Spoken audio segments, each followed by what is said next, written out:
ಇಂದು ಸೋಮವಾರ ದಿನಾಂಕ 12/10/2020 ವಿದ್ಯಾನಿಕೇತನ ಸ್ವತಂತ್ರ ಪದವಿ ಪೂರ್ವ ಕಾಲೇಜ್ ಮಸ್ಕಿ. ನನ್ನ ಹೆಸರು ವೀರಭದ್ರಗೌಡ ಅಂತೇಳಿ. ನಾನು ಶಿಕ್ಷಣ ಶಾಸ್ತ್ರದ ಉಪನ್ಯಾಸಕನಾಗಿ ಇಂದಿನ ತರಗತಿಯನ್ನು ಆರಂಭ ಮಾಡ್ತಾ ಇದ್ದೇನೆ. ದ್ವಿತೀಯ PUC ವಿದ್ಯಾರ್ಥಿಗಳಿಗೆ ಈ ಒಂದು ತರಗತಿಯನ್ನು ಆರಂಭ ಮಾಡ್ತಾ ಇದ್ದೇನೆ. ಅಧ್ಯಾಯ 2 ವೈಯಕ್ತಿಕ ಭಿನ್ನತೆ ಕ್ಷೇತ್ರಗಳು ಅನ್ನೋ ಕುರಿತು ಇವತ್ತು ನಿಮಗೆ ಬೋಧನೆ ಮಾಡ್ತಾ ಇದ್ದೀನಿ. ಪ್ರಿಯ ವಿದ್ಯಾರ್ಥಿಗಳೇ, ನೀವೆಲ್ಲರೂ ಇದರ ಸದುಪಯೋಗವನ್ನು ಪಡೆದುಕೊಳ್ಳಬೇಕೆಂದು ತಮ್ಮಲ್ಲಿ ಕೇಳಿಕೊಳ್ಳುತ್ತೇನೆ. ವೈಯಕ್ತಿಕ ಭಿನ್ನತೆ ಏನು ಹಂಗಂದ್ರೆ, ವೈಯಕ್ತಿಕ ಭಿನ್ನತೆ ಅಂದ್ರೆ ಏನು? ಮೊದಲ ಅರ್ಥವನ್ನು ನೋಡೋಣ. ಭೂಮಿಯ ಮೇಲೆ ವಾಸಿಸುವ ಎಲ್ಲಾ ಜೀವಿಗಳು ಒಂದೇ ತೆರನಾಗಿ ಇರೋದಿಲ್ಲ. ಇವತ್ತ ಭೂಮಿ ಮೇಲೆ ವಾಸ ಮಾಡ್ತಕ್ಕಂಥ ಎಲ್ಲಾ ಜೀವಿಗಳು ಒಂದೇ ರೀತಿಯಾಗಿ ಇರಲಿಕ್ಕೆ ಸಾಧ್ಯನೇ ಇಲ್ಲ. ಒಂದು ಸಣ್ಣ ಇರುವೆ ಅಥವಾ ಸಣ್ಣ ವೈರಸ್ ಅಥವಾ ಒಂದು ಸಣ್ಣ ವೈರಸ್ನಿಂದ ಆನೆ ಗಾತ್ರದ ದೊಡ್ಡ ಆನೆ ಗಾತ್ರದ ಪ್ರಾಣಿಗಳಲ್ಲಿಯೂ ಸಹ ವ್ಯತ್ಯಾಸ ಇರುವುದನ್ನು ನಾವು ಕಾಣುತ್ತೇವೆ. ಯಾಕಂತ ಹೇಳಿದ್ರೆ ಪ್ರತಿಯೊಂದು ಜೀವಿಗಳಲ್ಲಿ ಭಿನ್ನತೆಯನ್ನು ಕಾಣ್ತೇವೆ. ಅವಳಿ ಮಕ್ಕಳಲ್ಲಿಯೂ ಸಹ ನಾವು ಭಿನ್ನತೆಯನ್ನು ಕಾಣ್ತೇವೆ. ಒಂದೇ ತಾಯಿಯ ಉದರದಲ್ಲಿ ಜನಿಸಿರ್ತಕ್ಕಂತಹ 2 ಅವಳಿ ಮಕ್ಕಳು ನೋಡ್ಲಿಕ್ಕೆ ಏಕರೀತಿಯಾಗಿರ್ಬೋದು, ಆದ್ರೆ ಮಾನಸಿಕವಾಗಿ, ಭಾವನಾತ್ಮಕವಾಗಿ, ವೈಚಾರಿಕವಾಗಿ, ಕಲ್ಪನಾತ್ಮಕವಾಗಿ, ಬುದ್ಧಿಶಕ್ತಿಯಲ್ಲಿ, ಸ್ಮೃತಿ ಶಕ್ತಿಯಲ್ಲಿ, ಅವಧಾನದಲ್ಲಿ, ಆಸಕ್ತಿಯಲ್ಲಿ, ಸಂವೇಗಾತ್ಮಕದಲ್ಲಿ ಭಿನ್ನತೆಯನ್ನ ನಾವು ಕಾಣುತ್ತೇವೆ. ಹಾಗಾಗಿ ಭೂಮಿಯ ಮೇಲೆ ಮಾನವ ಬುದ್ಧಿವಂತ ಜೀವಿ.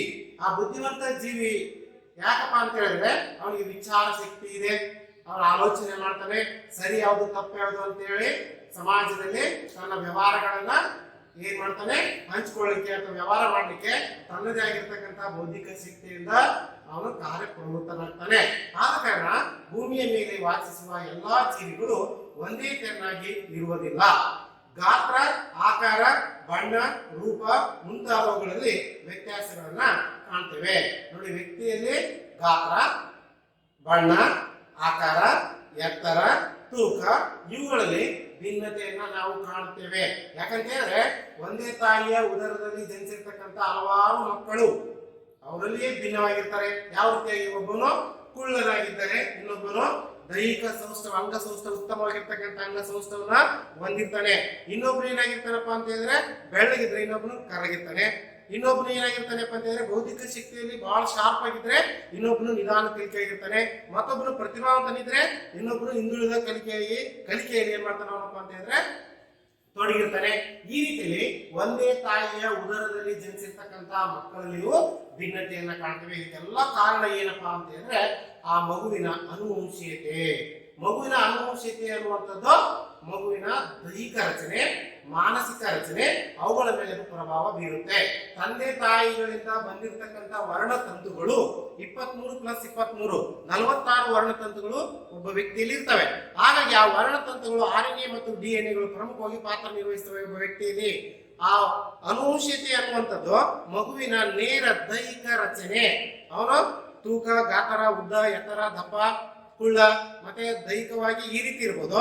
ಕಣ್ಣಿನ ಗಾತ್ರ ಇರ್ಬೋದು, ಕೂದಲಿನ ರಚನೆ ಇರ್ಬೋದು, ಒಬ್ಬರು ಕರಗಿರ್ಬೋದು, ಮತ್ತೊಬ್ಬ ಬೆಳ್ಳಗಿರ್ಬೋದು, ಮತ್ತೊಬ್ಬ ಕುಳ್ಳ ಇರ್ಬೋದು, ಮತ್ತೊಬ್ಬ ಹೈಟ್ ತುಂಬಾ ಇರ್ಬೋದು, ಮತ್ತೆ ಕುಶಾಗ್ರಮತಿ, ಉತ್ತಮ ಪ್ರತಿಭಾವಂತ, ಮೇಧಾವಿ ಈ ರೀತಿ ಇರ್ಬೋದು. ಇವೆಲ್ಲಕ್ಕೂ ಕಾರಣ ಏನಪ್ಪಾ ಅಂತ ಹೇಳಿದ್ರೆ ಅನುವಂಶೀಯವಾಗಿ ಪಡ್ಕೊಂಡು ಬಂದಿರತಕ್ಕಂತಹ ವರ್ಣತಂತುಗಳು, ಜೀನ್ಸ್ಗಳು ಅಂತ ಹೇಳಿ ನಾವು ಕರಿತೀವಲ್ಲ, ಅದೇ ಮಗುವಿನ ವೈಯಕ್ತಿಕ ಭಿನ್ನತೆಗೆ ಮೂಲ ಕಾರಣ ಅಂತ ಹೇಳಿ ತಿಳಿದು ಬರ್ತಾ ಇದೆ. ಹಾಗಾಗಿ ಮಾನವರಲ್ಲಿಯೂ ಸಹ ಅವರ ಶಾರೀರಿಕ ರಚನೆ, ಬೌದ್ಧಿಕ ಸಾಮರ್ಥ್ಯಗಳು, ಭಾವನಾತ್ಮಕ ಅಂಶಗಳು, ಸಾಮಾಜಿಕ ಗುಣ ವಿಶೇಷಗಳಲ್ಲಿ ವ್ಯತ್ಯಾಸಗಳಿರುವುದನ್ನು ಕಾಣ್ತೇವೆ. ಬೌದ್ಧಿಕ, ಮಾನಸಿಕ, ಸಾಮಾಜಿಕ ಗುಣ ವಿಶೇಷಗಳಲ್ಲಿಯೂ ಸಹ ವ್ಯತ್ಯಾಸವನ್ನು ಇವತ್ತು ನಾವು ಕಾಣ್ತಾ ಇದೀವಿ. ಯಾಕಂತ ಹೇಳಿದ್ರೆ ಒಬ್ಬ ವ್ಯಕ್ತಿ ಸಮಾಜದಲ್ಲಿ ಸಡನ್ ಆಗಿ ಹೊಂದಾಣಿಕೆ ಆಗ್ಲಿಕ್ಕೆ ಏನ್ ಮಾಡ್ತಾನಪ್ಪ ಅಂತ ಹೇಳಿದ್ರೆ ಎಲ್ಲರ ಜೋಡಿ ಜನಾನುರಾಗಿಯಾಗಿ ಸಂಪೂರ್ಣವಾಗಿ ಹೊಂದ್ಕೊಂಡಿರ್ತಾನೆ. ಇನ್ನೊಬ್ಬ ವ್ಯಕ್ತಿ ಏನ್ ಮಾಡ್ತಾನಪ್ಪ ಅಂತ ಹೇಳಿದ್ರೆ ಏಕಾಂಗಿಯಾಗಿರ್ತಾನೆ, ತನ್ನದೇ ಆಗಿರ್ತಕ್ಕಂಥ ವಿಷಯ ವಸ್ತುಗಳನ್ನ ಹಂಚಿಕೊಳ್ಳಿಕ್ಕೆ ಮುಜುಗರ ಪಡ್ತಾನೆ. ಮತ್ತೊಬ್ಬ ವ್ಯಕ್ತಿ ಏನ್ ಮಾಡ್ತಾನಪ್ಪ ಅಂತ ಹೇಳಿದ್ರೆ ಎಲ್ಲರ ಜೋಡಿ ಫ್ರೀಯಾಗಿ ಅತ್ಯದ್ಭುತವಾಗಿ ವಾಕ್ಚಾತುರ್ಯ ಇರ್ಬೋದು, ಮಾತನಾಡುವ ಕಲೆ ಇರ್ಬೋದು, ಭಾಷಣ ಕಲೆ ಇರ್ಬೋದು, ವಿಚಾರಗಳನ್ನು ವ್ಯಕ್ತಪಡಿಸುವುದರಲ್ಲಿ ಇರ್ಬೋದು. ಹೀಗೆ ಅವನು ಸಮುದಾಯದಲ್ಲಿ ಏನ್ ಮಾಡ್ತಾನೆ, ತನ್ನ ವಿಚಾರಗಳನ್ನ ಇನ್ನೊಬ್ಬ ವ್ಯಕ್ತಿಗೆ ತಿಳಿಸ್ಲಿಕ್ಕೆ ಇಚ್ಛೆ ಪಡ್ತಾನೆ. ಆದ್ರೆ ಮತ್ತೊಬ್ಬ ವ್ಯಕ್ತಿ ಏನ್ ಮಾಡ್ತಾನಪ್ಪ ಅಂತ ಹೇಳಿದ್ರೆ ವೈಯಕ್ತಿಕವಾಗಿ ಇನ್ನೊಬ್ಬರ ಜೊತೆಗೆ ಬೆರೀಲಿಕ್ಕೆ ಏನ್ ಮಾಡ್ತಾನ, ಅವನು ಸಂಕೋಚ ಪಡ್ತಾನೆ. ಈ ಎಲ್ಲಾ ಭಾವನೆಗಳು ಏನಪ್ಪಾ ಮೂಲ ಕಾರಣ ಅವನು ವೈಯಕ್ತಿಕ ಭಿನ್ನತೆ ಅಂತ ಹೇಳ್ಬಿಟ್ಟು ಇಲ್ಲಿ ತಿಳಿದು ಬರ್ತಾ ಇದೆ. ಹೀಗಾಗಿ ಸಾಮಾಜಿಕ ಗುಣ ವಿಶೇಷಗಳಲ್ಲಿ ವ್ಯತ್ಯಾಸಗಳು ಇರುವುದನ್ನ ನಾವು ಗಮನಿಸ್ತಾ ಇದ್ದೀವಿ. ಶಾರೀರಿಕ ರಚನೆಗೆ ಸಂಬಂಧಪಟ್ಟಂತೆ ಎತ್ತರ, ಗಾತ್ರ, ಬಣ್ಣ, ದೇಹದ ರಚನೆ. ನೋಡ್ರಿ, ಶರೀರಕ್ಕೆ ಸಂಬಂಧಪಟ್ಟಂತೆ ವ್ಯಕ್ತಿಯ ದೇಹದ ರಚನೆ ಹೇಗಾಗಿರ್ತದ, ಆಮೇಲೆ ಅವನ ಗಾತ್ರ ದಪ್ಪ ಇದಾನೋ, ತಳ್ಳಗಿದಾನೋ, ತೂಕ ಹೇಗಿದೆ, ಅವರ ಕೂದಲಿನ ಬಣ್ಣಗಳು ಹೇಗಿದಾವೆ, ಮುಖದ ರಚನೆ ಹೇಗಿದೆ, ಆಮೇಲೆ ಕಣ್ಣಿನ ರಚನೆ ಹೇಗಿದೆ, ಕೈಕಾಲುಗಳ ರಚನೆ ಹೇಗಿದೆ ಅಲ್ವಾ. ಈ ರೀತಿ ಎಲ್ಲವೂ ಸಹ ಏನಪ್ಪಾ ಅಂತ ಹೇಳಿದ್ರೆ ಆ ವ್ಯಕ್ತಿಯ ಶರೀರದಲ್ಲಿರ್ತಕ್ಕಂಥ ಬದಲಾವಣೆಗಳನ್ನು ಗೋಚರ ಮಾಡುತ್ತೆ. ಆ ಗೋಚರ ಏನಾಗ್ತದೆ, ಒಬ್ಬ ವ್ಯಕ್ತಿಯಿಂದ ಮತ್ತೊಬ್ಬ ವ್ಯಕ್ತಿಗೆ ಭಿನ್ನತೆಯನ್ನ ನಾವು ಕಾಣುತ್ತೇವೆ. ತದನಂತರ ಮಾನಸಿಕ ಭಿನ್ನತೆ ಅಂತ ಹೇಳ್ಬಿಟ್ಟು ಕರೀತಾನೆ. ಮಾನಸಿಕ ಭಿನ್ನತೆ ಹೇಗೆ? ಮಾನಸಿಕ ಭಿನ್ನತೆ ವ್ಯಕ್ತಿ ಅಂದ್ರೆ ಒಂದು ತರಗತಿಯಲ್ಲಿ ವಿದ್ಯಾರ್ಥಿಗಳು ಸಮಾನ ವಯಸ್ಸಿನ ಎಲ್ಲಾ ವಿದ್ಯಾರ್ಥಿಗಳಲ್ಲಿಯೂ ಸಹ ಮಾನಸಿಕ ಭಿನ್ನತೆಯೂ ಇರುತ್ತೆ, ದೈಹಿಕ ಭಿನ್ನತೆಯೂ ಸಹ ಇರುತ್ತೆ. ವಯಸ್ಸು ನೋಡಿದ್ರೆ ನಿಮ್ಗೆ ಪ್ರಶ್ನೆ ಮೂಡಬಹುದು, ನಾವೆಲ್ಲರೂ ಈಗ ದ್ವಿತೀಯ PUC ವಿದ್ಯಾರ್ಥಿಗಳು, ನೀವೆಲ್ಲರೂ ದ್ವಿತೀಯ PUC ವಿದ್ಯಾರ್ಥಿಗಳಿದ್ದೀರಿ, ವಯಸ್ಸಿನಲ್ಲಿ ಸಮಾನ ವಯಸ್ಸಿದೆ, ಆದರೆ ನಿಮ್ಮ ವಿಚಾರಗಳಲ್ಲಿ ಭಿನ್ನವಾಗಿರುತ್ತೆ, ನಿಮ್ಮ ಬುದ್ಧಿಶಕ್ತಿಯಲ್ಲಿ ಭಿನ್ನವಾಗಿರುತ್ತೆ, ನಿಮ್ಮ ಆಲೋಚನೆಯಲ್ಲಿ ಭಿನ್ನವಾಗಿರುತ್ತೆ, ನಿಮ್ಮ ದೇಹದ ಗಾತ್ರ, ನಿಮ್ಮ ದೇಹದ ರಚನೆ, ನಿಮ್ಮ ದೇಹದ ಎತ್ತರ, ನಿಮ್ಮ ಒಂದು ಬಣ್ಣ, ಆಕಾರ ಇವೆಲ್ಲವೂ ಭಿನ್ನವಾಗಿರ್ತವೆ. ಕಾರಣ ಏನು? ಒಬ್ಬ ವ್ಯಕ್ತಿ ಬೇಗನೆ ಸಡನ್ ಆಗಿ ವಿಷಯ ವಸ್ತುವನ್ನು ಅರ್ಥ ಮಾಡ್ಕೋತಾನೆ, ಮತ್ತೊಬ್ಬ ವ್ಯಕ್ತಿ ಏನ್ ಮಾಡ್ತಾನೆ ನಿಧಾನವಾಗಿ ಅರ್ಥ ಮಾಡ್ಕೋತಾನೆ, ಮತ್ತೊಬ್ಬ ವ್ಯಕ್ತಿ ಪ್ರತಿಭಾವಂತ ಇರ್ತಾನೆ, ಮತ್ತೊಬ್ಬ ವ್ಯಕ್ತಿ ಕುಶಾಗ್ರಮತಿ ಇರ್ತಾನೆ, ಮೇಧಾವಿ ಇರ್ತಾನೆ. ಇದೆಲ್ಲದಕ್ಕೂ ಕಾರಣ ಏನು ಅಂತ ಹೇಳಿದ್ರೆ ನೀವು ಪಡೆದುಕೊಂಡು ಬಂದಿರತಕ್ಕಂತಹ ಅನುವಂಶೀಯ ಗುಣಾಣುಗಳೇ ವೈಯಕ್ತಿಕ ಭಿನ್ನತೆಗೆ ಮೂಲ ಕಾರಣ. ಇದು ಅನುವಂಶೀಯ ಶಾಸ್ತ್ರ ಹೇಳಿದ್ರೆ ಅಥವಾ ಅನುವಂಶೀಯ ವಾದಿಗಳು ಹೇಳಿದ್ರೆ ಮತ್ತೊಂದು ವಾದ ಇದೆ, ಪರಿಸರವಾದ ಅಂತೇಳಿ. ಅಲ್ಲಿ ಮಗು ತನ್ನ ಪರಿಸರಕ್ಕೆ ತಕ್ಕಂತೆ ವ್ಯಕ್ತಿ ತನ್ನಲ್ಲಿರ್ತಕ್ಕಂಥ ವರ್ತನೆಗಳನ್ನ ಪರಿವರ್ತನೆ ಮಾಡ್ಕೋತಾನೆ. ನಾವು ಬದುಕುವ ಅಥವಾ ಜೀವಿಗಳು, ಮನುಷ್ಯನ ಸಹ ಸಮಾಜದಲ್ಲಿ ಒಂದು ಜೀವಿ, ಆ ವ್ಯಕ್ತಿ ಬದುಕುವಂತ ಪರಿಸರ ಅವನ ವರ್ತನೆಗಳ ಮೇಲೆ, ಅವನ ವ್ಯಕ್ತಿತ್ವದ ಮೇಲೆ ಪ್ರಭಾವ ಬೀರಿ ಅವ್ರು ಏನಾಗ್ತಾನಪ್ಪ ಅಂತ ಹೇಳಿದ್ರೆ ಬದಲಾವಣೆ ಆಗ್ತಾನೆ. ನೀವೆಲ್ಲರಿಗೂ ಗೊತ್ತು, ಒಂದು ನಿದರ್ಶನ ಕೊಡ್ತೀನಿ ಪ್ರಿಯ ವಿದ್ಯಾರ್ಥಿಗಳೇ. ಏನಂತ ಹೇಳಿದ್ರೆ ಒಬ್ಬ ಬೇಡ ಏನ್ ಮಾಡಿದ್ದ ಅಂತ ಹೇಳಿದ್ರೆ, ತಪ್ಪಾಗಿ ಗ್ರಹಿಸಬಾರ್ದು ಆ ತರ ಹೇಳಿದಾಗ, ಎರಡು ಅರಣ್ಯಕ್ಕೆ ಹೋಗ್ಬಿಟ್ಟು ಎರಡು ಗಿಳಿಮರಿಗಳನ್ನ ಏನ್ ಮಾಡ್ತಾನೆ ಹಿಡ್ಕೊಂಡು ಬರ್ತಾನೆ. ತನ್ನ ಉಪಜೀವನಕ್ಕಾಗಿ ದಿನಾಲು ಏನ್ ಮಾಡ್ತಾನಪ್ಪ ಅಂತ ಹೇಳಿದ್ರೆ ಅವನು ಪಕ್ಷಿಗಳನ್ನ ಹಿಡಿದು ಮಾರಾಟ ಮಾಡಿ ತನ್ನ ಜೀವನವನ್ನ ನಡೆಸ್ತಿದ್ದ. ಆಗಂತ ಸಂದರ್ಭದಲ್ಲಿ ಎರಡು ಗಿಳಿಮರಿಗಳನ್ನ ಹಿಡ್ಕೊಂಡು ಬಂದು ಆ ಗಿಳಿಮರಿಗಳನ್ನ ಮಾರಾಟ ಮಾಡ್ತಾನೆ. ಯಾರಿಗೆ ಮಾರಾಟ ಮಾಡಿದ? ಒಂದು ಗಿಳಿಮರಿಯನ್ನ ದಾರಿಯಲ್ಲಿ ಹೋಗುವಂತ ಸಂದರ್ಭದಲ್ಲಿ, ಅರಣ್ಯದಿಂದ ಊರಿಗೆ ಬರುವಂತ ಸಂದರ್ಭದಲ್ಲಿ ಅಲ್ಲಿ ಋಷಿ ಮುನಿಗಳ ಆಶ್ರಮ ಇತ್ತು. ಆ ಋಷಿ ಮುನಿಗಳ ಆಶ್ರಮಕ್ಕೆ ಒಂದು ಗಿಳಿಮರಿಯನ್ನ ಕೊಡ್ತಾನೆ. ಆ ಋಷಿಗಳು ಕೊಟ್ಟಿರ್ತಕ್ಕಂಥ ದುಡ್ಡನ್ನು ತೆಗೆದುಕೊಂಡು ಮತ್ತೊಂದು ಗಿಳಿಮರಿಯನ್ನ ಮಾರಾಟ ಮಾಡ್ಲಿಕ್ಕೆ ಮುಂದೆ ಹೋಗ್ತಾನೆ, ಊರ್ ಕಡೆ ಹೋಗ್ತಾನೆ. ಊರ್ ಕಡೆ ಹೋದಂತ ಸಂದರ್ಭದಲ್ಲಿ ಅಲ್ಲಿ ಒಂದು ಕಸಾಯಿಖಾನೆ ಮನೆ ಇರ್ತದೆ.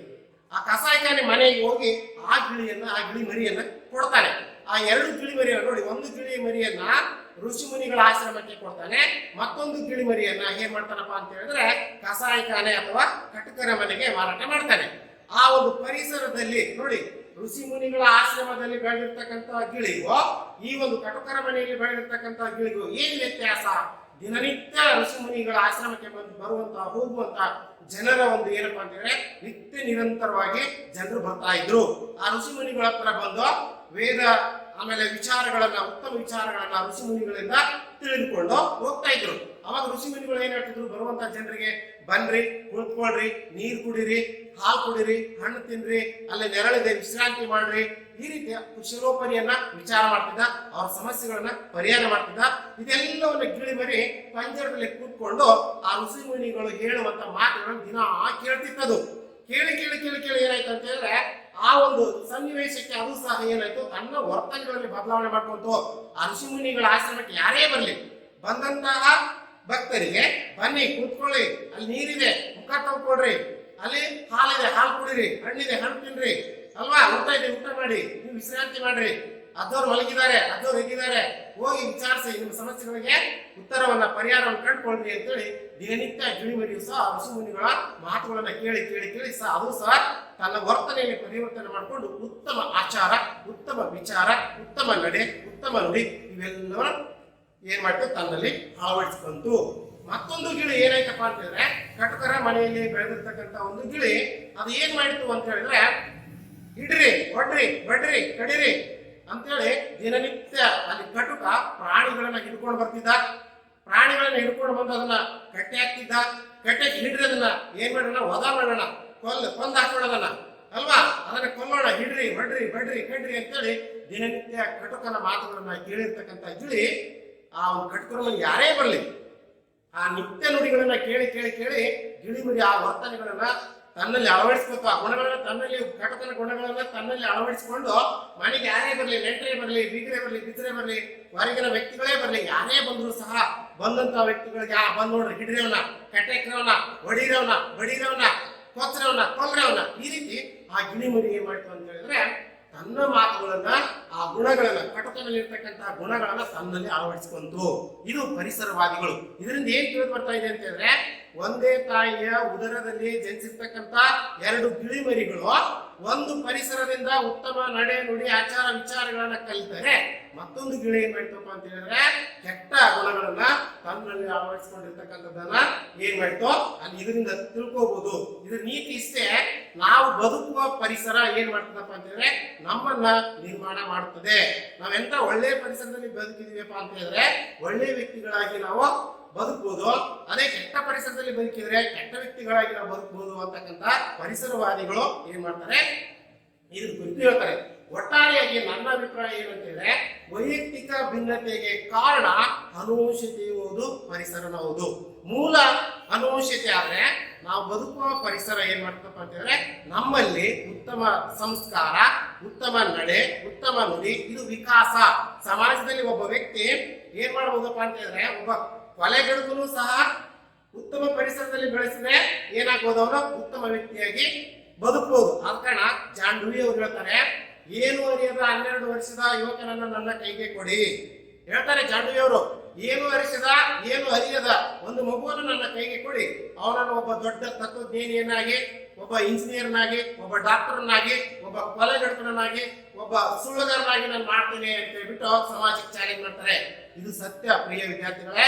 ವ್ಯಕ್ತಿ ನಾವು ಬದುಕುವ ಪರಿಸರ ಏನಿದೆ, ನಮ್ಮಲ್ಲಿ ಆಚಾರ, ವಿಚಾರ, ನಡೆ, ನುಡಿ, ಸತ್ಯ, ಪ್ರಾಮಾಣಿಕತೆಯನ್ನು ಕಲಿಸಿದ್ರೆ ನಮ್ಮ ಅನುವಂಶತೆ ಏನಿದೆಯಲ್ಲ ಅದು ಬುದ್ಧಿ ಶಕ್ತಿ ಅಲ್ವಾ, ಸ್ಮೃತಿ ಶಕ್ತಿ, ವಿಚಾರ ಶಕ್ತಿ, ಸೃಜನ ಶಕ್ತಿ ಇವೆಲ್ಲವನ್ನ ಆ ವ್ಯಕ್ತಿಯಲ್ಲಿ ಏನ್ ಮಾಡ್ತದೆ, ಉತ್ತಮ ಪರಿಸರದಲ್ಲಿ ಅದನ್ನು ಬಳಸಿಕೊಂಡ್ರೆ ವ್ಯಕ್ತಿ ಉತ್ತಮ ಮೇಲ್ಮಟ್ಟಕ್ಕೆ ಹೋಗ್ಲಿಕ್ಕೆ ಸಾಧ್ಯ ಇದೆ ಅಂತ ಹೇಳ್ಬಿಟ್ಟು ಇದರಿಂದ ತಿಳಿದು ಬರ್ತಾ ಇದೆ. ಹಾಗಾಗಿ ಬುದ್ಧಿವಂತರು ಮತ್ತೆ ಕೆಲವರು ಮಂದ ಬುದ್ಧಿವರು ನಾವು ಕಾಣಬಹುದು ಸಮಾಜದಲ್ಲಿ, ಅಥವಾ ಇಷ್ಟೇ ಇಲ್ಲಿ 100 ವಿದ್ಯಾರ್ಥಿಗಳು ನಾವು ಒಂದು ತರಗತಿಯಲ್ಲಿ ನೋಡಿದಾಗ ಆ ತರಗತಿಯಲ್ಲಿ ಒಬ್ಬ ಮೇಧಾವಿ ಇರ್ತಾನೆ, ಒಂದೇ ಸಾರಿ ಹೇಳ್ಬಿಟ್ರೆ ಟಕ್ಕನ ವಿಷಯ ಗ್ರಹಿಸ್ತಾನೆ. ಮತ್ತೊಬ್ಬ ವಿದ್ಯಾರ್ಥಿ ಏನ್ ಮಾಡ್ತಾನಪ್ಪ ಅಂತ ಹೇಳಿದ್ರೆ ನಿಧಾನವಾಗಿ ಅದನ್ನ 1 ಸಲ 2 ಸಲ ಕೇಳಿದ ಮೇಲೆ 3ನೇ ಸಲ ಅದನ್ನ ಅರ್ಥ ಮಾಡ್ಕೊತಾನೆ. ಇಲ್ಲಿ ಗಮನಿಸಬೇಕು ಏನಪ್ಪಾ ಅಂತ ಹೇಳಿದ್ರೆ, ಅತ್ಯಂತ ಬುದ್ಧಿಶಕ್ತಿ ಉಳ್ಳಂತ ಮೇಧಾವಿ ಇರ್ಬೋದು, ಪ್ರತಿಭಾವಂತ ಇರ್ಬೋದು, ಅವನಿಗೆ ಒಂದೇ ಸಾರಿ ಹೇಳಿದ್ರೆ ಅದ ಅರ್ಥ ಆಗುತ್ತೆ. ಮತ್ತೆ ನಿಧಾನ ಕಲಿಕಾರ್ಥಿಗಳಿಗೆ 1 ಅಲ್ಲ 2 ಸಲ 3 ಸಲ ಹೇಳಿದಾಗ ಅವನು ಅರ್ಥ ಆಗ್ತದ. ಅವನಿಗೆ ಅದನ್ನ ತನ್ನಲ್ಲಿ ತನ್ನ ಸ್ಮೃತಿ ಪಟಲದಲ್ಲಿ ಅದನ್ನ ಅಳವಡಿಸ್ಕೊತಾನೆ. ಅದನ್ನ ತಿಳುವಳಿಕೆಯನ್ನ ತನ್ನಲ್ಲಿ ಅಳವಡಿಸಿಕೊಂಡು ಉತ್ತಮವಾಗಿರ್ತಕ್ಕಂಥ ಕಲಿಕೆಯಲ್ಲಿ ತೊಡಗುತ್ತಾನೆ. ಹಾಗಾಗಿ ಇಲ್ಲಿ ದೃಢ ಮನಸ್ಥಿತಿಯನ್ನ ಹೊಂದಿರತಕ್ಕಂಥ ಮತ್ತು ನಿಧಾನ ಕಲಿಕಾರ್ಥಿ, ಪ್ರತಿಭಾವಂತ ಇವರೆಲ್ಲರನ್ನು ನಾವು ಗಮನಿಸಿದಾಗ ಸಮಾಜದಲ್ಲಿ ಉತ್ತಮ ವ್ಯಕ್ತಿಗಳು ಆಗ್ಲಿಕ್ಕೆ ಮೂಲ ಕಾರಣ ಅವನು ಬದುಕುವಂತ ಪರಿಸರ ಅಂತ ಹೇಳಿ ಬರ್ತಾ ಇದೆ. ನೆಕ್ಸ್ಟ್ ಹೇಳ್ತಾನೆ, ಕೆಲವರು ದೃಢ ಮನಸ್ಥಿತಿಯನ್ನ ಹೊಂದಿದ್ದು ಆತ್ಮಸ್ಥೈರ್ಯದಿಂದ ಏನ್ ಮಾಡ್ತಾರೆ ಇರ್ತಾರೆ. ಸಮಾಜದಲ್ಲಿ ಕೆಲವರು ದೃಢ ಮನಸ್ಥಿತಿಯನ್ನು ಹೊಂದಿರ್ತಾರೆ, ಆತ್ಮಸ್ಥೈರ್ಯದಿಂದ ಇರ್ತಾರೆ. ಯಾಕೆ ಇದಕ್ಕೆ ದೃಢ ಮನಸ್ಥಿತಿಯನ್ನು ಹೊಂದಿರ್ತಾರಪ್ಪ ಅಂತ ಹೇಳಿದ್ರೆ, ಅವ್ರು ಪಡ್ಕೊಂಡು ಬಂದಿರ್ತಕ್ಕಂಥ ಅನೌಷಿಯ ವಾಕ್ಗಳು ಅವು ಅವ್ರ ಮೇಲೆ ಪ್ರಭಾವ ಬೀರಿ, ಕಷ್ಟ ಬರಲಿ ಸುಖ ಬರಲಿ. ಶಂಕರಾಚಾರ್ಯ ಹೇಳ್ತಾರೆ, ಆತ್ಮ ಸಾಕ್ಷಾತ್ಕಾರವೇ ಶಿಕ್ಷಣ ಅಂತ ಹೇಳ್ತಾರೆ. ಏನ್ ಆತ್ಮ ಸಾಕ್ಷಾತ್ಕಾರ? ನಮ್ಮೊಳಗೆ ಇರ್ತಕ್ಕಂಥ ನಮ್ಮೊಳಗೆ ಆತ್ಮ ಅನ್ನುವಂಥದ್ದು ಇದೆ, ಅದಕ್ಕೆ ಸಾಕ್ಷಾತ್ಕಾರಗೊಳಿಸಬೇಕು. ಅದನ್ನು ಸಾಕ್ಷಾತ್ಕಾರಗೊಳಿಸಿ ಅದರಿಂದ ಸಾಕ್ಷಾತ್ಕಾರಗೊಳಿಸಬೇಕು ಶಿಕ್ಷಣದಿಂದ, ಕಲಿಕೆಯಿಂದ, ವಿದ್ಯಾರ್ಥಿ ತಾನು ಬದುಕುವಂತಹ ಪರಿಸರದಿಂದ. ಅವನಲ್ಲಿ ಉತ್ತಮ ಆಚಾರ, ಉತ್ತಮ ನಡೆ, ಉತ್ತಮ ನುಡಿ ಇವುಗಳನ್ನು ಅಳವಡಿಸಿಕೊಂಡು ಬದುಕಿದಾಗ ಏನಾಗ್ತದಪ್ಪ ಅಂತ ಹೇಳಿದ್ರೆ ಅವನಲ್ಲಿರ್ತಕ್ಕಂಥ ದುಷ್ಟ ಗುಣಗಳು ಹೊರಟೋಗಿ ಉತ್ತಮ ಗುಣಗಳು ಅವನಲ್ಲಿ ಅಳವಡಿಸಿಕೊಂಡಾಗ ಆತ್ಮ ಸಾಕ್ಷಾತ್ಕಾರವನ್ನು ಮಾಡ್ಕೊಳ್ಬಹುದು. ಸತ್ಯ, ಪ್ರಾಮಾಣಿಕತೆ, ಬ್ರಹ್ಮಚರ್ಯ ಇವೆಲ್ಲವೂ ಅಳವಡಿಸಿಕೊಳ್ಳೋದ್ರ ಮುಖೇನ ಒಬ್ಬ ಉತ್ತಮ ವ್ಯಕ್ತಿಯಾಗಿ ಬದುಕಬಹುದು ಅಂತ ಹೇಳ್ಬಿಟ್ಟು ಕೆಲವರು ದೃಢ ಸ್ವಭಾವದವರು, ಇನ್ನು ಕೆಲವರು ಆತ್ಮವಿಶ್ವಾಸದ ಕೊರತೆ, ಕೆಲವರು ಬೇಗನೆ ಹೊಂದಾಣಿಕೆ ಆಗ್ತಾರೆ, ಕೆಲವರು ನಿಧಾನವಾಗಿ ಹೊಂದಾಣಿಕೆ ಆಗ್ತಾರೆ. ಇವೆಲ್ಲವನ್ನ ಗಮನಿಸಿದಾಗ ಮೂಲ ಕಾರಣ ಏನಪ್ಪಾ ಅಂತ ಹೇಳಿದ್ರೆ ವ್ಯಕ್ತಿ ಒಂದು ಅಥವಾ ಹಲವು ಲಕ್ಷಣಗಳು ವ್ಯಕ್ತಿಗಳಲ್ಲಿ ಕಂಡು ಬರುವ ಭಿನ್ನತೆಯನ್ನ ವೈಯಕ್ತಿಕ ಭಿನ್ನತೆ ಅಂತ ಹೇಳ್ಬಿಟ್ಟು ನಾವು ಅರ್ಥ ಮಾಡ್ಕೊತೀವಿ. ನೆಕ್ಸ್ಟ್ ಈಗ ವೈಯಕ್ತಿಕ ಭಿನ್ನತೆ ಅರ್ಥ ಆಯ್ತು. ಈಗ ವಾಕ್ಯಗಳನ್ನು ನೋಡೋಣ. ಅನೇಕ ಮನೋವಿಜ್ಞಾನಿಗಳು, ಶಿಕ್ಷಣ ತಜ್ಞರು ವೈಯಕ್ತಿಕ ಭಿನ್ನತೆಯ ಕುರಿತು ತಮ್ಮದೇ ಆಗಿರ್ತಕ್ಕಂಥ ವ್ಯಾಖ್ಯಾನಗಳನ್ನು ಕೊಟ್ಟಿದ್ದಾರೆ. ಡಾಕ್ಟರ್ ಎನ್ ಎಸ್ ವೀರಪ್ಪ ಅವರು ಹೇಳ್ತಾರೆ, ಒಂದು ಅಥವಾ ಹಲವು ಲಕ್ಷಣಗಳು. ಡಾಕ್ಟರ್ ಎನ್ ಎಸ್ ವೀರಪ್ಪ ಅವರು ಹೇಳುವ ಪ್ರಕಾರ ಒಬ್ಬ ವ್ಯಕ್ತಿಯಲ್ಲಿ ಮತ್ತೊಬ್ಬ ವ್ಯಕ್ತಿಯಲ್ಲಿ ಒಂದು ಅಥವಾ ಹಲವು ಲಕ್ಷಣಗಳು ಭಿನ್ನವಾಗಿರುವುದನ್ನ ವೈಯಕ್ತಿಕ ಭಿನ್ನತೆ ಎಂದು ಕರೆಯುತ್ತೇವೆ. ಒಂದು ಅಥವಾ ಹಲವು ಲಕ್ಷಣಗಳು. ಏನೇನು ಹಲವು ಲಕ್ಷಣಗಳು? ಅವರ ಒಬ್ಬ ವ್ಯಕ್ತಿ ಮತ್ತು ಮತ್ತೊಬ್ಬ ವ್ಯಕ್ತಿಯಲ್ಲಿ ಇರ್ತಕ್ಕಂಥ ದೇಹದ ಗಾತ್ರ, ದೇಹದ ರಚನೆ, ತೂಕ, ಎತ್ತರ, ಬಣ್ಣ, ಕೈಕಾಲುಗಳು, ಪಾದಗಳು, ಬೆರಳುಗಳು, ಮುಖರಚನೆ ಅಲ್ವಾ, ಕಣ್ಣುಗಳು, ಅವನ ಕಿವಿಗಳು, ಇವೆಲ್ಲವೂ ಶರೀರ ಭಿನ್ನತೆ. ಒಬ್ಬ ವ್ಯಕ್ತಿಯಿಂದ ಮತ್ತೊಬ್ಬ ವ್ಯಕ್ತಿಗೆ ಶರೀರ ಏನಾಗಿರ್ತದೆ, ಭಿನ್ನವಾಗಿರ್ತದೆ. ಇದನ್ನ ನಾವು ವೈಯಕ್ತಿಕ ಭಿನ್ನತೆ ಅಂತ ಹೇಳ್ಬಿಟ್ಟು ಕರಿತೀವಿ. ಹಾಗಾಗಿ ಒಂದು ಅಥವಾ ಹಲವು ಲಕ್ಷಣಗಳು ವ್ಯಕ್ತಿಗಳಲ್ಲಿ ಭಿನ್ನವಾಗಿರುವುದನ್ನ ವೈಯಕ್ತಿಕ ಭಿನ್ನತೆ ಅಂತ ಹೇಳ್ಬಿಟ್ಟು ಡಾಕ್ಟರ್ ಎನ್ ಎಸ್ ವೀರಪ್ಪ ಅವರು ಕರೆದ್ರೆ, ನೆಕ್ಸ್ಟ್ ಕಾರ್ಟರ್ ಬಿ ಗುಡ್ ಅವರು ಹೇಳ್ತಾರೆ, ಒಬ್ಬ ವ್ಯಕ್ತಿ ಇನ್ನೊಬ್ಬ ವ್ಯಕ್ತಿಗಿಂತ ಭಿನ್ನವಾಗಿರುವಂತೆ ತೋರುವ ವ್ಯತ್ಯಾಸಗಳೇ ವೈಯಕ್ತಿಕ ಭಿನ್ನತೆ. ನೋಡ್ರಿ, ಒಬ್ಬ ವ್ಯಕ್ತಿ ಮತ್ತೊಬ್ಬ ವ್ಯಕ್ತಿಗಿಂತ ಭಿನ್ನವಾಗಿ ತೋರುವಂತಹ ಹಲವಾರು ಲಕ್ಷಣಗಳನ್ನ ವೈಯಕ್ತಿಕ ಭಿನ್ನತೆ ಅಂತ ಹೇಳ್ಬಿಟ್ಟು ನಾವು ಕರಿತೀವಿ. ಈಗ ದೈಹಿಕ ರಚನೆ ಹೇಳಿದ್ರೆ ಮಾನಸಿಕ ರಚನೆಯಲ್ಲಿಯೂ ಸಹ ಅಷ್ಟೇ. ನಿಧಾನ ಕಲಿಕಾರ್ತಿ ಇರ್ತಾನೆ, ಪ್ರತಿಭಾವಂತ ಇರ್ತಾನೆ, ಮೇಧಾವಿ ಇರ್ತಾನೆ. ಅವನ ಆಚಾರ, ವಿಚಾರ, ನಡೆ, ನುಡಿ, ಆಮೇಲೆ ವ್ಯವಹಾರ ಜ್ಞಾನ, ಸೃಜನಶೀಲತೆ, ಗ್ರಹಿಕಾಸಕ್ತಿ, ಗ್ರಹಣ ಸಾಮರ್ಥ್ಯ, ಸಂಖ್ಯಾ ಸಾಮರ್ಥ್ಯ, ಅವಧಾನ, ಆಸಕ್ತಿ, ಇವೆಲ್ಲವೂ ಸಹ ಏನಪ್ಪಾ ಅಂತಂದ್ರೆ ಭಿನ್ನವಾಗಿರ್ತವೆ. ಇದಕ್ಕೆ ನಾವು ಮಾನಸಿಕ ಭಿನ್ನತೆ ಅಂತ ಹೇಳ್ಬಿಟ್ಟು ಹೇಳ್ತಾ ಇದ್ದೀವಿ. ಹಾಗಾಗಿ ಕಾರ್ಟರ್ ಬಿ ಗುಡ್ ಅವರು ಹೇಳ್ತಾರೆ, ಒಬ್ಬ ವ್ಯಕ್ತಿ ಇನ್ನೊಬ್ಬ ವ್ಯಕ್ತಿಗಿಂತ ಭಿನ್ನವಾಗಿರುವಂತೆ ತೋರುವ ವ್ಯತ್ಯಾಸಗಳೇ ವೈಯಕ್ತಿಕ ಭಿನ್ನತೆ ಅಂತ ಹೇಳ್ಬಿಟ್ಟು ಕಾರ್ಟರ್ ಬಿ ಗುಡ್ ಅವರು ಕರೆದ್ರೆ, ಶಿಕ್ಷಣದ ಪಾರಿಭಾಷಿಕ ನಿಘಂಟು ಏನ್ ಹೇಳ್ತಾ ಇದೆಯಪ್ಪ ಅಂತ ಹೇಳಿದ್ರೆ, ಒಂದು ಲಕ್ಷಣ ನೋಡಿ, ಹಲವಾರು ವ್ಯಕ್ತಿಗಳಲ್ಲಿ ಕಂಡು ಬರುವ ಒಂದು ಅಥವಾ ಹಲವು ಲಕ್ಷಣಗಳು, ಆ ಹಲವು ಲಕ್ಷಣಗಳಲ್ಲಿ ಭಿನ್ನವಾಗಿರುವುದನ್ನ ನಾವು ವೈಯಕ್ತಿಕ ಭಿನ್ನತೆ ಅಂತ ಹೇಳ್ಬಿಟ್ಟು ಶಿಕ್ಷಣದ ಪಾರಿಭಾಷಿಕ ನಿಘಂಟು ಹೇಳ್ತಾ ಇದೆ. ಏನು? ಒಂದು ಲಕ್ಷಣ ಇಲ್ಲವೇ ಹಲವಾರು ಗುಣಲಕ್ಷಣಗಳು ವ್ಯಕ್ತಿಗಳಲ್ಲಿ ವ್ಯತ್ಯಾಸಗಳಿರುವುದನ್ನ ವೈಯಕ್ತಿಕ ಭಿನ್ನತೆ ಅಂತ ಹೇಳ್ಬಿಟ್ಟು ನಾವು ಕರಿತಾ ಇದೀವಿ. ಇಲ್ಲಿ ಏನಿದ್ರ ಅರ್ಥಪ್ಪ ಅಂತ ಹೇಳಿದ್ರೆ, ಹೇಳಿದ್ರೆ ಆಲ್ರೆಡಿ ದೈಹಿಕ ಇರ್ಬೋದು, ಮಾನಸಿಕ ಇರ್ಬೋದು, ಸಂವೇಗಾತ್ಮಕ ಇರ್ಬೋದು, ಅವಧಾನ, ಆಸಕ್ತಿ, ಸಂಖ್ಯಾ ಸಾಮರ್ಥ್ಯ, ಗ್ರಹಣಾಸಕ್ತಿ, ಇವೆಲ್ಲವೂ ವ್ಯಕ್ತಿಗಳಲ್ಲಿ ಭಿನ್ನವಾಗಿರೋದನ್ನ ವೈಯಕ್ತಿಕ ಭಿನ್ನತೆ ಅಂತ ಹೇಳ್ಬಿಟ್ಟು ಕರಿತೀವಿ. ಹೀಗೆ ವ್ಯಕ್ತಿಗಳ ನಡುವೆ ಶಾರೀರಿಕ, ಬೌದ್ಧಿಕ, ಸಾಮಾಜಿಕ, ಭಾವನಾತ್ಮಕ ಗುಣಲಕ್ಷಣಗಳಲ್ಲಿ ಭಿನ್ನವಾಗಿರುವುದನ್ನ ವೈಯಕ್ತಿಕ ಭಿನ್ನತೆ ಅಂತ ಹೇಳ್ಬಿಟ್ಟು ನಾವು ಕರಿತಾ ಇದ್ದೀವಿ. ವ್ಯಕ್ತಿಗಳಲ್ಲಿ ಈ ಒಂದು ಶರೀರ, ಆಮೇಲೆ ಮಾನಸಿಕ ಸಾಮರ್ಥ್ಯ, ಭಾವನಾತ್ಮಕ ಸಾಮರ್ಥ್ಯ, ಕಲ್ಪನಾ ಸಾಮರ್ಥ್ಯ, ಸ್ಮೃತಿ ಶಕ್ತಿ, ಗ್ರಹಣ ಸಾಮರ್ಥ್ಯ, ಸಂಖ್ಯಾ ಸಾಮರ್ಥ್ಯ, ಅವಧಾನ, ಆಸಕ್ತಿ, ಇವುಗಳಲ್ಲಿ ಒಂದು ಅಥವಾ ಹಲವು ಲಕ್ಷಣಗಳು ಭಿನ್ನವಾಗಿರುವುದನ್ನ ವೈಯಕ್ತಿಕ ಭಿನ್ನತೆ ಎಂದು ಕರೆಯುತ್ತೇವೆ. ಹೇಳ್ತಾನೆ ಸ್ಪಷ್ಟವಾಗಿ, ಶಾರೀರಿಕವಾಗಿ, ಮಾನಸಿಕವಾಗಿ, ಸಾಮಾಜಿಕವಾಗಿ, ಬೌದ್ಧಿಕವಾಗಿ, ಹೀಗೆ ಒಂದು ಅಥವಾ ಹಲವು ಲಕ್ಷಣಗಳು ವ್ಯಕ್ತಿಗಳಲ್ಲಿ ಭಿನ್ನವಾಗಿರುವುದನ್ನ ವೈಯಕ್ತಿಕ ಭಿನ್ನತೆ ಎಂದು ಕರೆಯುತ್ತೇವೆ. ಇಷ್ಟು ಏನಪ್ಪಾ ಅಂತಂದ್ರೆ ವೈಯಕ್ತಿಕ ಭಿನ್ನತೆಯ ಅರ್ಥ ಮತ್ತು ವೈಯಕ್ತಿಕ ಭಿನ್ನತೆಯ ಒಂದು ಡೆಫಿನಿಷನ್ಸ್, ವಾಕ್ಯಗಳು ಅಂತ ಹೇಳ್ಬಿಟ್ಟು ಇಲ್ಲಿ ತಿಳಿದು ಬರ್ತದೆ. ವಿದ್ಯಾರ್ಥಿಗಳೇ, ವೈಯಕ್ತಿಕ ಭಿನ್ನತೆಯ ಅರ್ಥ ಮತ್ತು ವಾಕ್ಯಗಳನ್ನು ಗಮನಿಸಿದ್ವಿ. ಒಟ್ಟಾರೆಯಾಗಿ ವ್ಯಕ್ತಿಗಳಲ್ಲಿ ಒಂದು ಅಥವಾ ಹಲವು ಲಕ್ಷಣಗಳು ಭಿನ್ನವಾಗಿರುವುದನ್ನು ವೈಯಕ್ತಿಕ ಭಿನ್ನತೆ ಎಂದು ನಾವು ಕರೆಯುತ್ತೇವೆ ಎನ್ನುವುದು ಇದರಿಂದ ತಿಳಿದು ಬಂತು. ನೆಕ್ಸ್ಟ್ ಈಗ ವೈಯಕ್ತಿಕ ಭಿನ್ನತೆಯ ಕ್ಷೇತ್ರಗಳು ಯಾವುವು? ವೈಯಕ್ತಿಕ ಭಿನ್ನತೆಯ ಕ್ಷೇತ್ರಗಳು ಸುಮಾರು ಇದಾವೆ. ಅವುಗಳನ್ನು ಇವತ್ತು ನಾವು ಈ ತರಗತಿಯಲ್ಲಿ ಐದು ಪಾಯಿಂಟ್ಸ್ಗಳನ್ನು ಮಾತ್ರ ತಿಳಿದುಕೊಳ್ಳೋಣ. ಮೊದಲನೇದಾಗಿ ಶಾರೀರಿಕ ಭಿನ್ನತೆ, ಎರಡನೇದಾಗಿ ಬೌದ್ಧಿಕ ಭಿನ್ನತೆ, ಮೂರನೇದಾಗಿ ಭಾವನಾತ್ಮಕ ಭಿನ್ನತೆ, ನಾಲ್ಕನೇದಾಗಿ ಸಾಮಾಜಿಕ ಭಿನ್ನತೆ, ಐದನೇದಾಗಿ ಸಾಧನೆಯಲ್ಲಿನ ಭಿನ್ನತೆ. ಈ 5 ಪಾಯಿಂಟ್ಸ್ಗಳನ್ನು ಇವತ್ತ ಈ ತರಗತಿಯಲ್ಲಿ ನಾವು ನೋಡೋಣ. ವ್ಯಕ್ತಿಯ ಒಂದು ಶಾರೀರಿಕ ಭಿನ್ನತೆ ಯಾವ ರೀತಿಯಾಗಿ ವ್ಯಕ್ತಿ ಶರೀರದಲ್ಲಿ ನೋಡಿ, ಒಂದೇ ತಾಯಿಯ ಉದರದಲ್ಲಿ ಜನಿಸಿರ್ತಕ್ಕಂಥ ಅವಳಿ ಮಕ್ಕಳಲ್ಲಿಯೂ ಸಹ ನಾವು ಶರೀರದಲ್ಲಿ ಭಿನ್ನತೆಯನ್ನು ಕಾಣ್ತೇವೆ. ಯಾವ ರೀತಿ ಭಿನ್ನವಾಗಿರ್ತಾರೆ ಅಂತ ಹೇಳಿದ್ರೆ, ನೋಡ್ಲಿಕ್ಕೆ ರೂಪ ಒಂದೇ ಇರಬಹುದು, ಬಣ್ಣ, ಗಾತ್ರ, ಎತ್ತರ, ತೂಕ ಒಂದೇ ಇದ್ರು ಸಹ ಅವರಲ್ಲಿ ವ್ಯತ್ಯಾಸವನ್ನು ನಾವು ಕಾಣ್ತೇವೆ. ಯಾವ ರೀತಿ ವ್ಯತ್ಯಾಸ? ಒಬ್ಬನು ಕುಳ್ಳಗಿದ್ರೆ ಮತ್ತೊಬ್ಬ ಹೈಟ್ ಇರ್ಬೋದು, ಇಬ್ರು ಹೈಟ್ ಸಮಾನವಾಗಿರ್ಬೋದು. ಇಲ್ಲಂತ ಹೇಳಿದ್ರೆ ಒಂದೇ ತಾಯಿಗೆ ಉದರದಲ್ಲಿ ಜನಿಸಿರ್ತಕ್ಕಂಥ 2 ಅವಳಿ ಮಕ್ಕಳಲ್ಲಿ ಏನಾಗಿರ್ತಪ್ಪ ಅಂತ ಹೇಳಿದ್ರೆ, ನೋಡ್ಲಿಕ್ಕೆ ಆಕಾರ, ಗಾತ್ರ, ಎತ್ತರ ಇವೆಲ್ಲವೂ ಸೇಮ್ ಒಂದೇ ರೀತಿ ಇದ್ರೆ ಅವರಲ್ಲಿ ಮಾತನಾಡುವ ಕೌಶಲ್ಯಗಳು ಬೇರೆ ಇರುತ್ತೆ. ಆಮೇಲೆ ಬುದ್ಧಿಶಕ್ತಿಯಲ್ಲಿ ವ್ಯತ್ಯಾಸ ಇರ್ತಾರೆ. ಒಬ್ರು ಜಾಣಕರು, ಮತ್ತೊಬ್ಬ ದಡ್ಡ ಇರ್ತಾನೆ.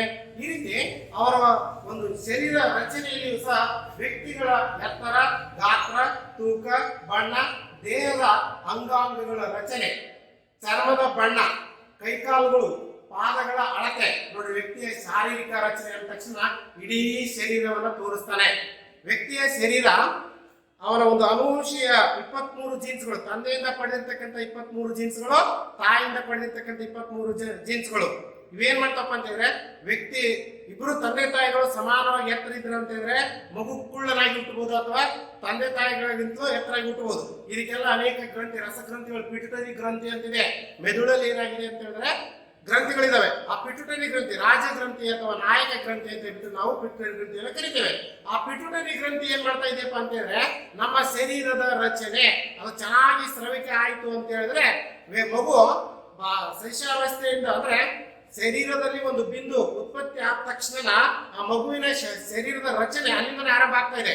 ಆ ಆರಂಭ ಆದಾಗ ಅನುವಂಶೀಯ ಪಾತ್ರ ಅಗಾಧವಾಗಿರುತ್ತೆ. ಯಾಕಂತ ಹೇಳಿದ್ರೆ ಮಗುವಿನ ಶರೀರ ರಚನೆ ಆಗ್ಬೇಕಂತ ಹೇಳಿದ್ರೆ ತಂದೆ ತಾಯಿ ಅಥವಾ ತಾತ ಮುತ್ತಾತ ಅವರಿಂದಲೂ ಸಹ ಜೀನ್ಸ್ ಗಳನ್ನ ಪಡ್ಕೊಂಡು ಬಂದಿರ್ತದೆ. ಆ ಜೀನ್ಸ್ ಗಳ ಪ್ರಕಾರ ಮಗುವಿನ ಎತ್ತರ, ತೂಕ, ಗಾತ್ರ, ಬಣ್ಣ, ಕೈಕಾಲುಗಳ ರಚನೆ, ಪಾದಗಳ ರಚನೆ, ಕಣ್ಣಿನ ಗಾತ್ರ, ಆಮೇಲೆ ಬಣ್ಣ, ಕೂದಲುಗಳು ಇವೆಲ್ಲವೂ ಏನಪ್ಪಾ ಅಂತ ಹೇಳಿದ್ರೆ ಶರೀರದಲ್ಲಿರ್ತಕ್ಕಂಥ ಒಂದು ರಚನೆ ಬದಲಾವಣೆಗಳನ್ನ ಗೋಚರಿಸುತ್ತೆ. ಹಾಗಾಗಿ ಇಂತಹ ಬದಲಾವಣೆಗಳು, ಶರೀರದ ರಚನೆಯಲ್ಲಿರ್ತಕ್ಕಂಥ ಬದಲಾವಣೆಗಳು ಸಹ ಇಷ್ಟೆಲ್ಲಾ ಮಕ್ಕಳು ತರಗತಿಯಲ್ಲಿರ್ತಕ್ಕಂಥ 100 ಮಕ್ಕಳಲ್ಲಿ ಸಹ ಒಂದೇ ರೀತಿಯಾಗಿರ್ಲಿಕ್ಕೆ ಸಾಧ್ಯನೇ ಇಲ್ಲ. ಒಬ್ರು ಬೆಳಗಿರ್ತಾನೆ, ಮತ್ತೊಬ್ಬ ಕೆಂಪಿರ್ತಾನೆ, ಮತ್ತೊಬ್ಬ ಎಣಿಯಪ್ಪಿರ್ತಾನೆ, ಮತ್ತೊಬ್ಬ ಏನಾಗಿರ್ತಾನಪ್ಪ ಅಂತ ಹೇಳಿದ್ರೆ ಫುಲ್ ಕರಗಿರ್ತಾನೆ, ಮತ್ತೊಬ್ಬನು ಕುಳ್ಳಿರ್ತಾನೆ, ಮತ್ತೊಬ್ಬರು ಫುಲ್ ಹೈಟ್ ಇರ್ತಾನೆ. ಇವೆಲ್ಲವೂ ಏನಪ್ಪಾ ಅಂತ ಹೇಳಿದ್ರೆ ಮಗುವಿನ ಶಾರೀರಿಕ ರಚನೆಯ ಬದಲಾವಣೆಗಳು, ಭಿನ್ನತೆಗಳು ಅಂತ ಹೇಳ್ಬಿಟ್ಟು ಕರಿತಾ ಇದೀವಿ. ನೆಕ್ಸ್ಟ್ ಬೌದ್ಧಿಕ ಭಿನ್ನತೆ. 2ನೇ ಪಾಯಿಂಟ್ ಏನಪ್ಪ ಅಂತ ಹೇಳಿದ್ರೆ ಬೌದ್ಧಿಕ ಭಿನ್ನತೆ. ವ್ಯಕ್ತಿಗಳ ಬೌದ್ಧಿಕ ಸಾಮರ್ಥ್ಯಗಳಾದ ನೋಡಿ, ಬೌದ್ಧಿಕ ಸಾಮರ್ಥ್ಯಗಳು ಯಾವುವು ಅಂತ ಹೇಳಿದ್ರೆ ಆಲೋಚನಾ ಶಕ್ತಿ,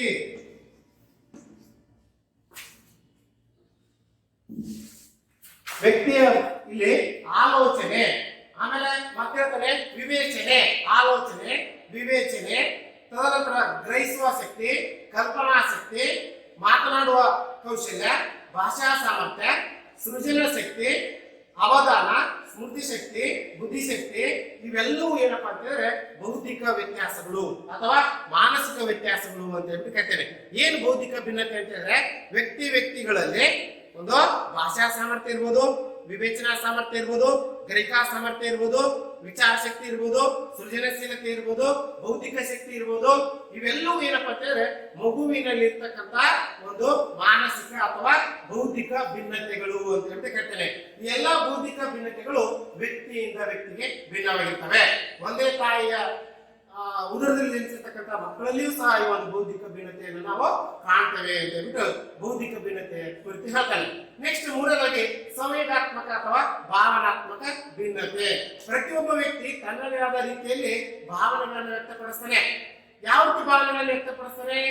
ಉದಾಹರಣೆ, ಸುಂದರವಾಗಿರ್ತಕ್ಕಂಥ ಹೂದೋಟವನ್ನ ನೋಡಿದಾಗ ಅಥವಾ ಒಂದು ವಸ್ತು, ಒಂದು ವಿಷಯ, ಒಬ್ಬ ವ್ಯಕ್ತಿಯ ಕುರಿತು ವ್ಯಕ್ತಿ ವ್ಯಕ್ತಪಡಿಸುವ ತನ್ನ ಆಂತರಿಕ ಭಾವನೆಗಳನ್ನ ಏನಂತ ಕರಿತಾರಪ್ಪ ಅಂತ ಹೇಳಿದ್ರೆ ಭಾವನಾತ್ಮಕ ಭಿನ್ನತೆ.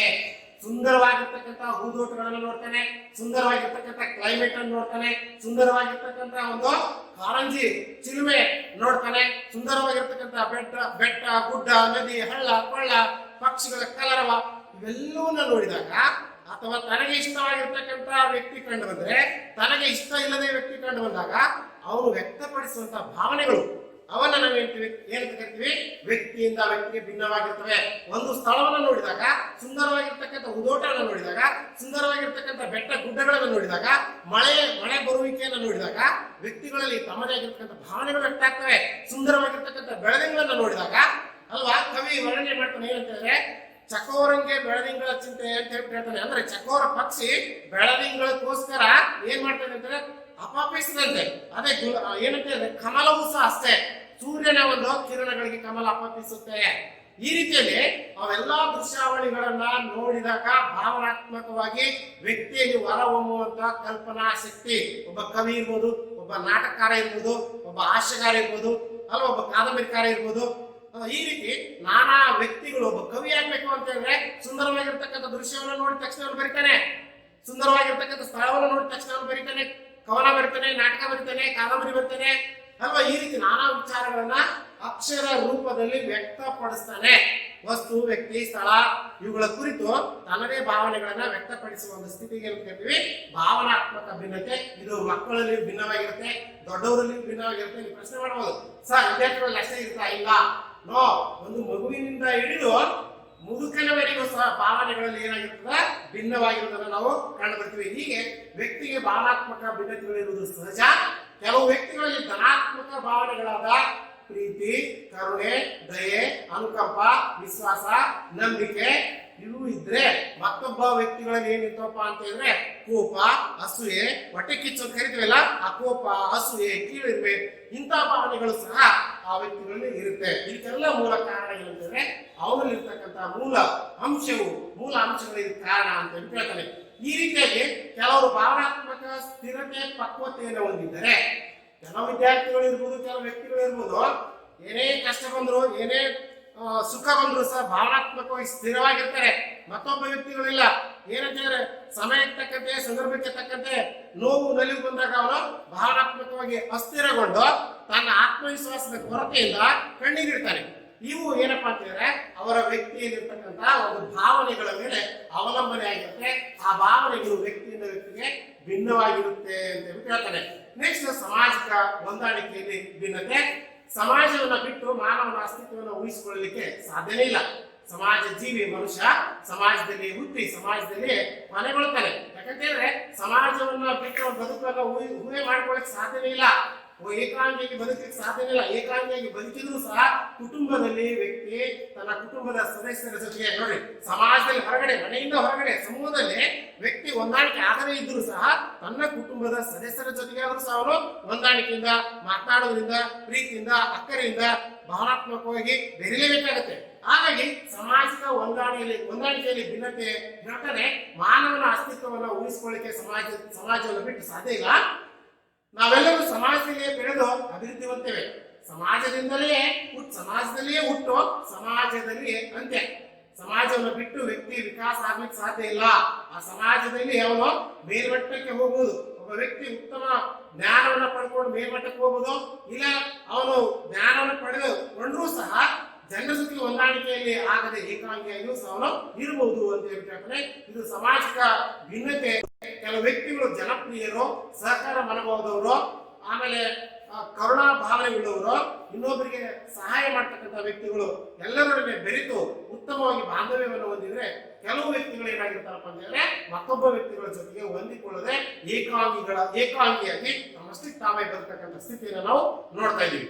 ನೆಕ್ಸ್ಟ್, ಸಾಧನೆಯಲ್ಲಿನ ಭಿನ್ನತೆ. 5ನೇ ಪಾಯಿಂಟ್ಸ್ ಸಾಧನೆಯಲ್ಲಿ ಭಿನ್ನತೆ. ವ್ಯಕ್ತಿಗಳ ನಡುವೆ ಅವರ ಸಾಧನೆಗಳನ್ನ ಭಿನ್ನತೆ ಇರುವುದು ನಾವು ನೋಡ್ತೇವೆ. ಉದಾಹರಣೆ, ಒಂದು ತರಗತಿಯಲ್ಲಿ ಇರ್ತಕ್ಕಂಥ 100 ಜನ ವಿದ್ಯಾರ್ಥಿಗಳಲ್ಲಿಯೂ ಸಹ ಎಲ್ಲಾ ವಿದ್ಯಾರ್ಥಿಗಳು 600 ಅಂಕಗಳನ್ನು ತೆಗೆದುಕೊಳ್ಳಕ್ಕೆ ಸಾಧ್ಯ ಇಲ್ಲ ಅಲ್ಲಿ ಪರೀಕ್ಷೆಯಲ್ಲಿ. ಯಾಕಂತ ಹೇಳಿದ್ರೆ ನಿಮ್ಮ ಬೌದ್ಧಿಕ ಮಟ್ಟ, ನಿಮ್ಮ ಸೃಜನಾತ್ಮಕ ಶಕ್ತಿ, ಸಂವೇಗಾತ್ಮಕ ಬುದ್ಧಿಶಕ್ತಿ, ಆಮೇಲೆ ನಿಮ್ಮ ಒಂದು IQ ಇಂಟೆಲಿಜೆಂಟ್ ಕೋಶೆಂಟ್ ಅದೇನಿದೆ ಅಲ್ಲ, ನಿಮ್ಮಲ್ಲಿರ್ತಕ್ಕಂಥ ಸ್ಮೃತಿ ಶಕ್ತಿ, ಅವಧಾನ ಶಕ್ತಿ, ಆಸಕ್ತಿ ಇವೆಲ್ಲವೂ ಕಲಿಕೆ ಮೇಲೆ ಪ್ರಭಾವ ಬೀರ್ತವೆ.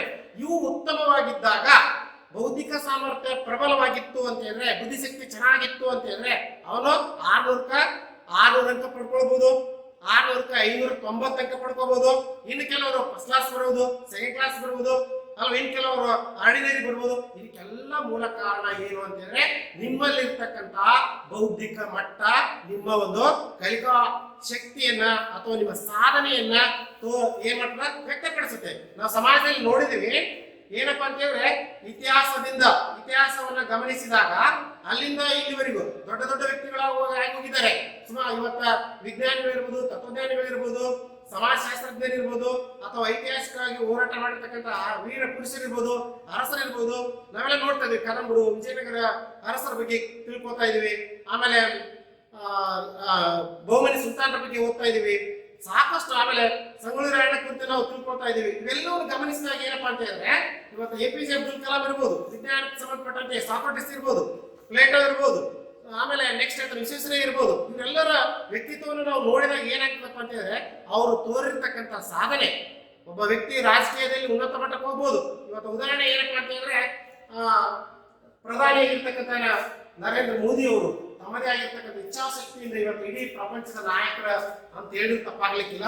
ಹೀಗೆ ಒಬ್ಬ ವ್ಯಕ್ತಿ ತನ್ನ ಕಲಿಕಾ ಮಟ್ಟದಿಂದ ಅಥವಾ ಶಿಕ್ಷಣದಿಂದ ಉತ್ತಮ ಸ್ಥಾನಕ್ಕೆ ಒಬ್ಬ IAS ಆಫೀಸರ್ ಆದ ಕಾರಣ ಹೇಳ್ಬಿಟ್ಟಿದ್ದಾನೆ.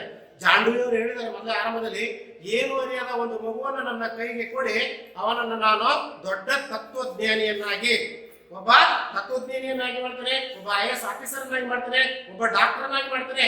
ಅದೇ ಒಬ್ಬ ಸುಳ್ಳುಗಾರನಾಗಿ, ಒಬ್ಬ ಕೊಲೆಗಾರನಾಗಿ ಈ ರೀತಿ ನಾನು ತರಬೇತಿಯನ್ನು ಕೊಡುವ ಮುಖೇನ ಅವನನ್ನ ಬದಲಾವಣೆ ತರತನೆ ಅಂತ ಹೇಳ್ಬಿಟ್ಟು ಜಾಂಡುವಿಯವರು ಹೇಳಿದ್ರೆ, ಸ್ವಾಮಿ ವಿವೇಕಾನಂದರವರು ಹೇಳ್ತಾರೆ, ಏನು ಅರಿಯದ ಯುವಶಕ್ತಿಯನ್ನು ನನ್ನ ಕೈಗೆ ಕೊಡಿ, ಇಡೀ ಗಿರಿ ಪರ್ವತಗಳನ್ನ ಉರುಳಿಸಬಲ್ಲೆ ಅಂತ ಹೇಳ್ತಾರೆ.